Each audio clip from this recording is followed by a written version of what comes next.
नमस्कार, आप देख रहे हैं राजवानी और मैं हूं आपके साथ सुमन। कहते हैं कि महिला, युवा और बच्चे किसी भी देश के भविष्य होते हैं। वही राष्ट्र की असली ताकत होते हैं। उन्हीं के सपनों से देश का कल तैयार होता है।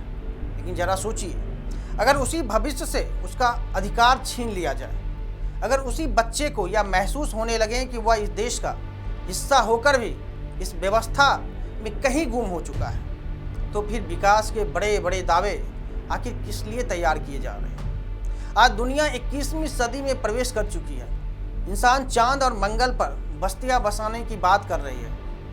आर्टिफिशियल इंटेलिजेंस, डिजिटल इंडिया और स्मार्ट सिटी जैसे शब्द हमारे राजनीतिक भाषणों का हिस्सा बन चुके हैं। लेकिन इसी देश के कुछ लोग आज भी पानी, बिजली, सड़क और पहचान जैसी बुनियादी सुविधाओं के लिए संघर्ष कर रहे हैं।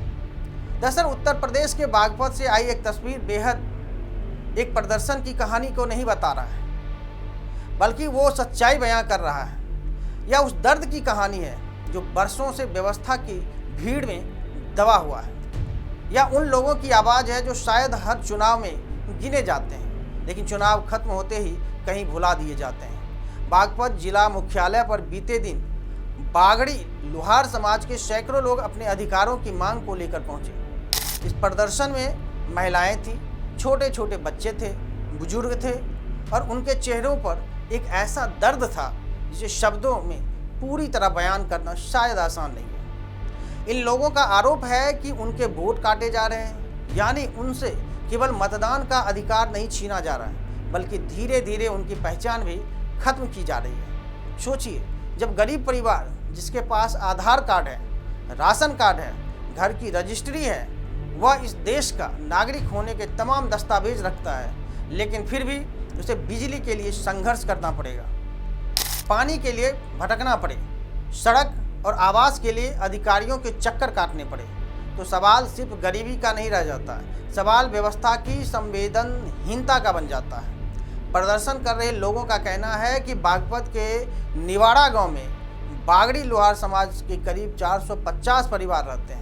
पीढ़ियों से वहां रह रहे हैं, लेकिन आज भी वे मूलभूत सुविधाओं से वंचित हैं। सबसे बड़ा आरोप यह है कि गांव के कुछ राजनीतिक प्रभाव वाले लोग जानबूझकर उनके नाम मतदाता सूची से हटवा रहे हैं, क्योंकि शायद व्यवस्था में सबसे कमज़ोर व्यक्ति की आवाज़ सबसे पहले दबाई जाती है। और यही इस लोकतंत्र का सबसे बड़ा दुखद पक्ष भी है, क्योंकि लोकतंत्र केवल संसद और चुनाव तक सीमित नहीं होता।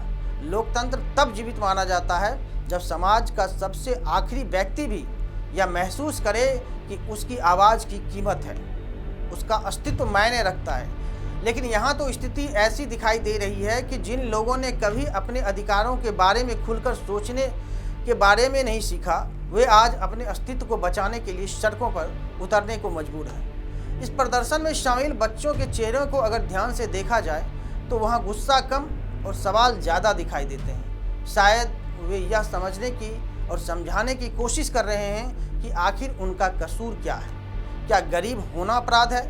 क्या किसी खास समाज से जुड़ा होना अभिशाप है? या फिर व्यवस्था में कमज़ोर होना ही सबसे बड़ी गलती है? एक तरफ देश डिजिटल क्रांति की बात करता है, दूसरी तरफ कुछ लोग आज भी इस लड़ाई में उलझे हुए हैं कि उनका नाम सरकारी कागज़ों में बचा रहे। यह केवल वोट काटने का मामला नहीं है, यह उस भरोसे के टूटने की कहानी है जो आम आदमी लोकतंत्र पर करता है। बागड़ी लोहार समाज के लोगों ने जिला प्रशासन को ज्ञापन सौंपा है। उन्होंने मांग की है कि उनके वोट तुरंत दोबारा बनवाए जाए, उन्हें बिजली, पानी, सड़क, राशन और आवास जैसी बुनियादी सुविधाएं दी जाए और इस पूरे मामले की निष्पक्ष जांच कर दोषियों पर कार्रवाई हो। जनपद बागपत के निवाड़ा गांव का मामला है।